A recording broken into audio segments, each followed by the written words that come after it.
Shalom, kita bertemu kembali dalam Efrata Devotion. Setelah Natal, kita dapat belajar kepada orang Majus dari timur, bagaimana mereka menyikapi hadirnya Sang Juru Selamat.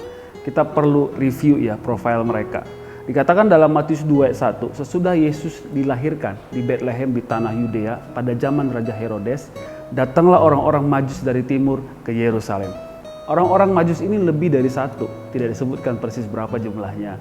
Kemudian dikatakan mereka dari timur, berarti jauh sekali dari keberadaan Yesus dilahirkan. Kemudian mereka ini bukan orang sembarangan loh. Mereka ini orang-orang kerajaan. Iya, buktinya mereka tidak kaku bertemu dengan Raja Herodes. Mereka juga orang pintar.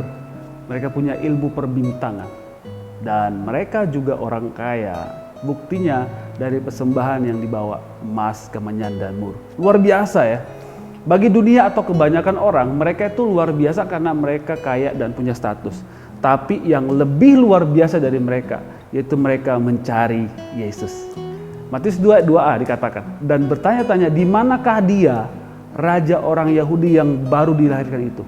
Wow, mereka mencari seorang raja. Bukankah mereka orang-orang kerajaan?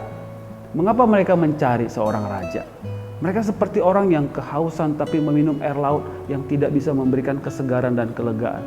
Seperti seorang Indonesia mencari satu onderdil mesin mobil yang kalau itu tidak ada, mobil tidak bisa hidup.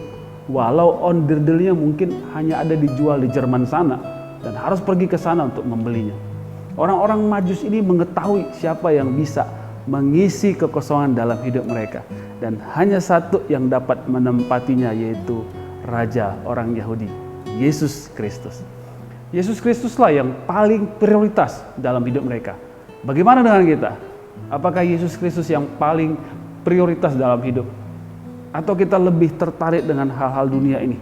Mencari uang, mencari kesenangan, mencari cinta di luar Tuhan. Untuk mencari kelegaan dan kepuasan kita mencari alkohol, seks, atau drugs. Saya ingatkan, itu tidak memberikan kita kepuasan. Hanya dekat Allah saja aku tenang. Itu kata firman Tuhan. Firman Tuhan katakan lagi, carilah Tuhan selama ia berkenan ditemui. Berserulah kepadanya selama ia dekat. Tanpa Tuhan kita hanyalah butiran debu. Singa-singa muda merana kelaparan, tetapi orang-orang yang mencari Tuhan tidak kekurangan sesuatu pun yang baik. Di masa pandemi ini, apakah kita sungguh-sungguh mencari Tuhan? Jadikan Tuhan yang terutama dalam hidup kita. Mari kita berdoa. Bapa yang baik, kami bersyukur Tuhan bisa mengalami kedatangan Tuhan sebagai manusia di dalam Yesus Kristus. Dan kami juga rindu apa yang telah Tuhan lakukan bagi kami umat manusia yang berdosa ini lewat kedatangan-Mu. Kami rindu Tuhan terus mencari Engkau, mengandalkan Engkau, menempatkan Engkau menjadi prioritas dalam hidup kami. Tuhan, kami rindu dalam setiap pekerjaan kami, dalam setiap pelayanan kami, dalam setiap hidup kami, bahkan keluarga kami. Kami mau mencari Tuhan karena kami tahu dalam Tuhan ada kepastian. Di dalam nama Yesus kami telah berdoa. Amin. Carilah Tuhan selama ia berkenan ditemui.